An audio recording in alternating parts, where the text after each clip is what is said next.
Those of you who worked undercover, what is the most taboo thing you witnessed but could not intervene as to not blow your cover? Worked as a ghost passenger for an airline. Basically, I flew around and graded flight attendants' performances. While still parked at the gate with the door open, one flight attendant began berating passengers who were using their smartphones, which was completely permitted at the gate. She threatened to have the person in front of me thrown off the plane if she didn't put hers away. She also threatened me. After we left the gate and we were taxiing to the runway, I looked to see her sitting in her jump seat, using her phone. Took a photo of it and included that in my report. She initially denied using the phone and claimed I was being unruly on the aircraft. After she saw the photo, she changed her tune. Story 2. Working as a secret shoplifter for a large retail chain. I would basically test loss prevention and see what I could get out of a store. The total would be tallied up and taken off the store manager's bonus, so they had to be on their game. One thing I used to do was steal copper electrical cables sold by the foot. I would drag it to the fence and spool it up in my car parked on the other side. This was fun to me and an obvious catch for the store. I go outside to the wire rack and there is the store manager getting head from a cashier. They spotted me and quickly went back inside to leave me alone.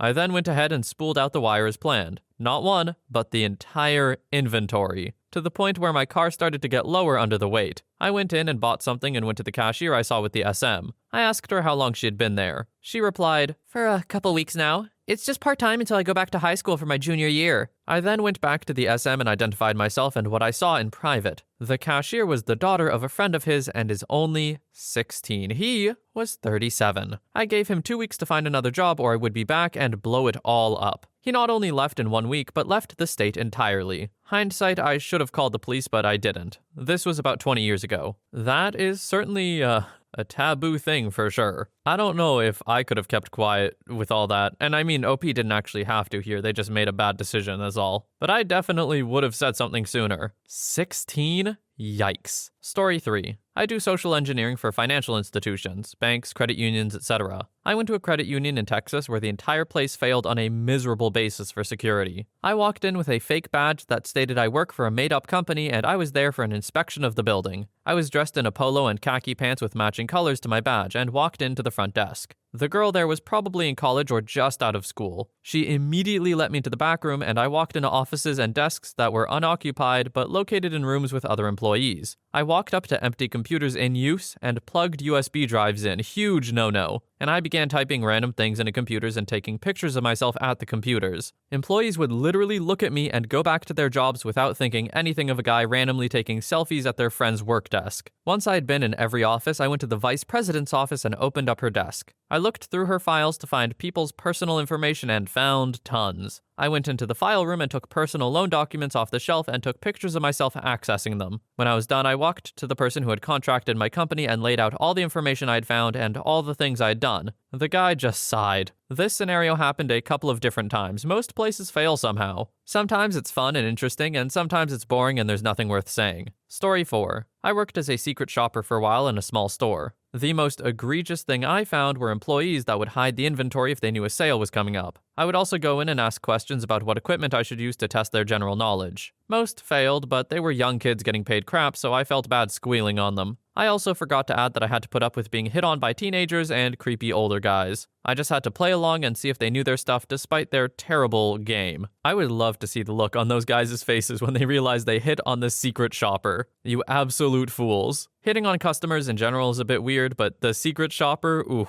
unlucky. Story 5. I used to investigate insurance fraud. The one thing I saw that made me the maddest was when I was working in the rundown area near the Philly Zoo and saw a strung-out mother walking with her toddler and jerking his arm and screaming at him for not keeping up with her quick walking pace. The kid was not even 2 years old. I really wanted to get out of the car. The funniest one was when I had to go undercover in a bar to investigate this one person. You ever see the Stallone movie Over the Top? Yeah, that's pretty much what this guy ended up doing right on the bar, right in front of my hidden camera. Oh, and looking directly into my camera lens. It was awesome. The arm wrestling match went on for minutes, and this was from a guy who was too hurt to work. At times, it was very entertaining to work undercover. Story 6. I worked for an armored car service for a while as an undercover guard. When a place had a lot of money or if it was a risky area, 2 plainclothes guards would arrive before the truck. I would scout the place and outside to make sure the uniformed guys could get in and out safe. We wore a color of the day, and the local cops knew who we were, as did the uniformed guards. It was a pretty easy job, and I only once waved off a pickup because of a bunch of Latin kings sitting on benches out front. I hung out a while to see what was going on and hoping that they would leave so we could make the pickup. As I sat on a bus bench across the road, I watched one of the guys take out his needlepoint. I never thought that a gang member would tote his needlepoint to a stick-up job. Is this some slang or just a term I don't know at all? Like, when he says needlepoint,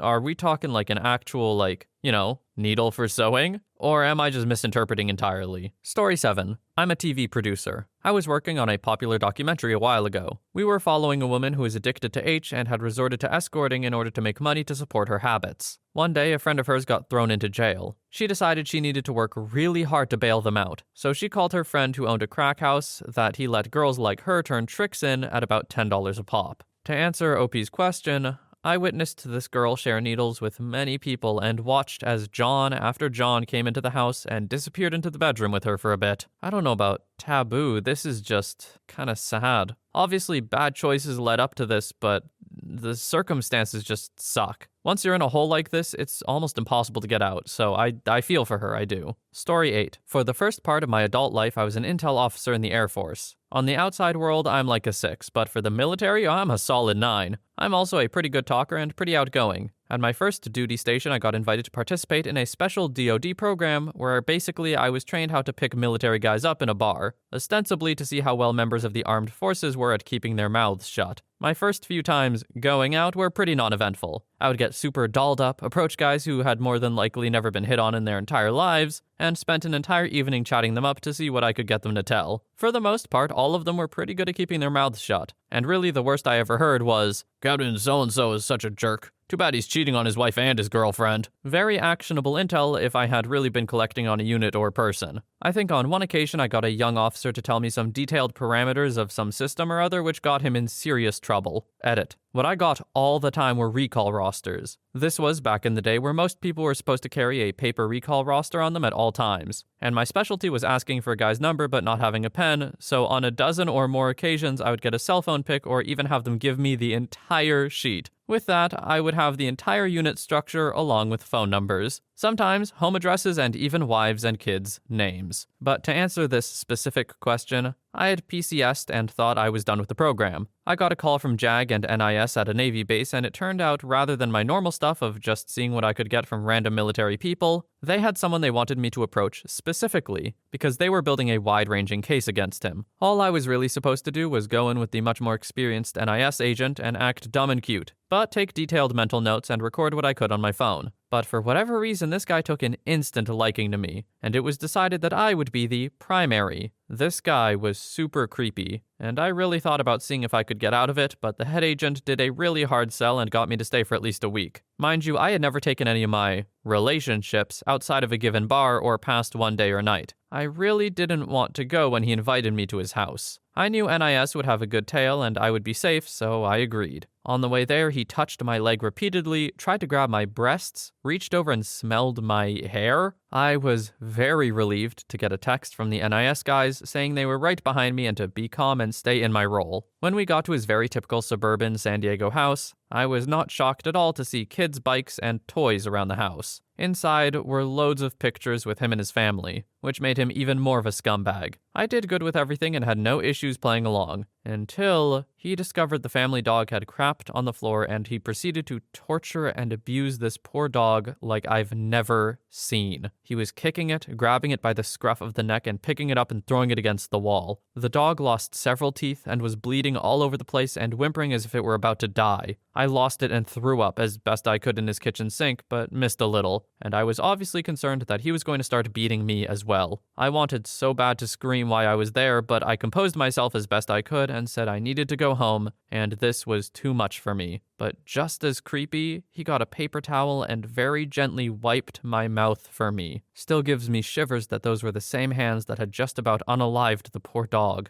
I told him I was leaving, and I made my way to the front door and walked down the street hoping the NIS guys would see me. He followed me for about a block screaming that I was a jerk, I was loose, and I was a tease, and that it didn't matter anyways because his wife would put out, and he would take it out on her anyway. Shortly after, he turned around and went back to his house, and the NIS guys picked me up. I gave them a statement, and they had a little bit more to throw at him with the infidelity and the conduct unbecoming was sealed. I left back to my regular job after 2 days and saw that he got in serious trouble for many things. I don't know what came of the animal abuse, though. NIS said that they would turn it over to the local police, but this guy was in so deep with so many things, I guess justice was done anyway. How do pieces of garbage like this even get spouses? I don't understand. This must have been absolutely horrifying for OP. I can't imagine being an undercover agent in that. At the very least, OP did some very valuable work there, so good on them, but yeah, I could never. Admittedly, I also could not seduce him. I don't think he would swing that way, but you get what I'm saying. Story 9.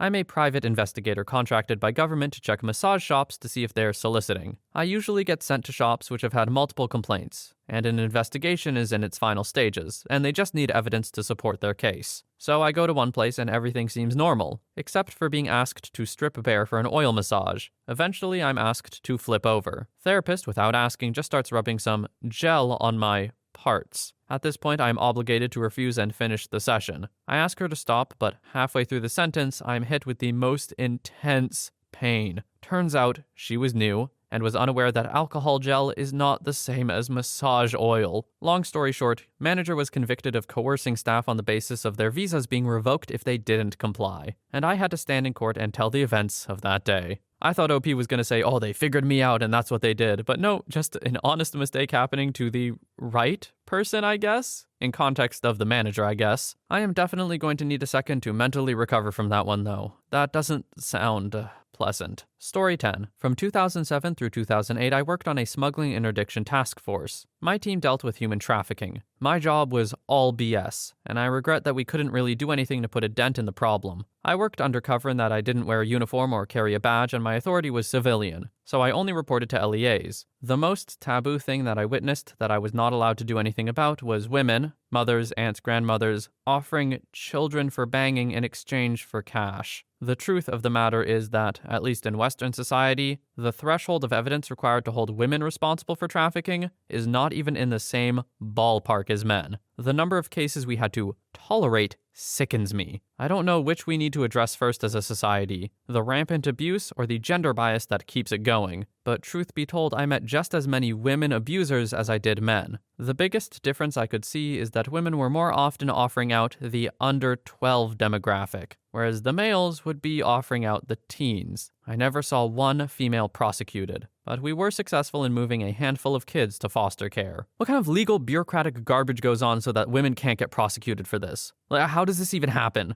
Like, this makes me, I want to say irrationally angry, but maybe just perfectly rationally, because this is insane. I was going to say criminal, but it is. Under 12, this is disgusting and makes me furious. I'm moving on before I blow a vein. Story 11. Worked as a private investigator for a while. Mostly did work comp cases. Seen some shiftiness, drug deals, etc. Worst thing was conducting surveillance on a person at an apartment complex. Get there before light to set up my rig. Little bit before sunrise, this Mexican couple, 50s-ish, in a truck, pull up in front of my position. Guy pulling a trailer, gets out rummaging through the dumpster for metal and stuff. Okay, not so bad. Then the woman with him gets out and between my vehicle and said dumpster, proceeds to pop a squat and crap on the ground. Way to start my morning, guys. Thanks. Story 12. I used to do training at a call center. I always included being aware of social engineering attempts in my role plays. Management liked this so much they started having me do it as a secret caller. I hate to say, but I got a lot more people than I should have. Even started doing it ad hoc for other divisions when word got round.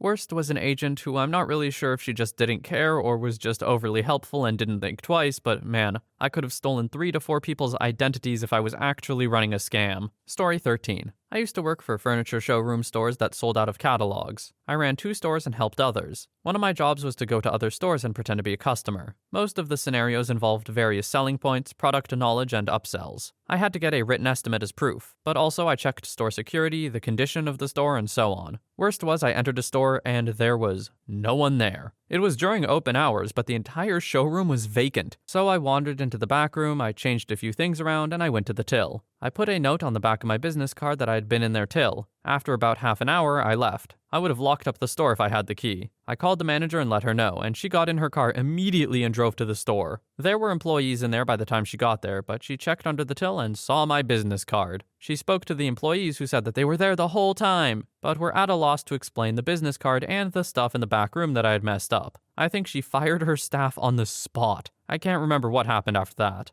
Another time, I was part of an FBI sting. There was a group of people that were using stolen credit cards to buy large ticket items and having them delivered to the store for parking lot pickup, which was an option that a lot of people that lived in rural areas where delivery was not accessible would choose. But of course, you wouldn't have to verify your address either. All we cared was that you showed up and picked up the merchandise that you ordered. The group of people that were using stolen credit cards were actually made up of a few former employees of the company who knew how to game the system. But the FBI was wise to a lot of their thefts, and they set up a sting operation at my store with the drivers. All they had to do was sign for the furniture to complete the deal that they had picked up the stolen merchandise that they had paid for with their stolen credit cards. Once they did that, several armored men with guns jumped out of the back of the truck and surrounded the people. They were ordered to the ground where they were handcuffed and carried away. They didn't even resist. So except for that one moment where you knew that a bunch of agents were going to jump out of a delivery truck was actually kind of boring. Well, how are you going to resist that, though? If you're pulling a scam like that, you're not going to be bringing weapons, like you're not going to be armed to pick stuff up. And even if you were, what's your plan? Just outshoot the armed security guards or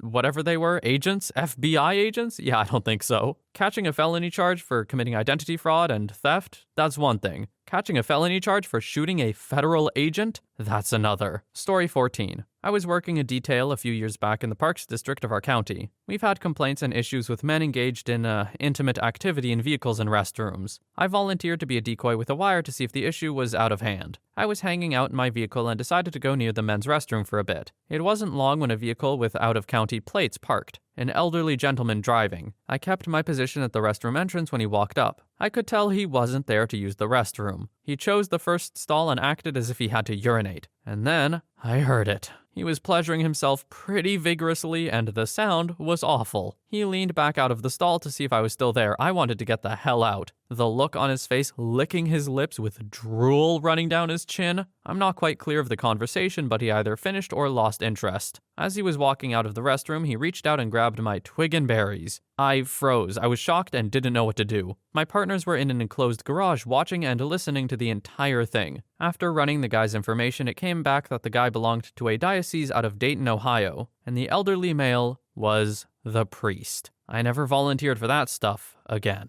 What is with the whole priests being weird, frisky, predator-type people? Like, okay, I know. I will admit that it's not all priests. In fact, it's probably not even a majority, but a disproportionate amount compared to the general populace. Like, we're not just talking within the margin of error. We're talking like a strange number of these people. Either way, though, absolutely horrifying, OP.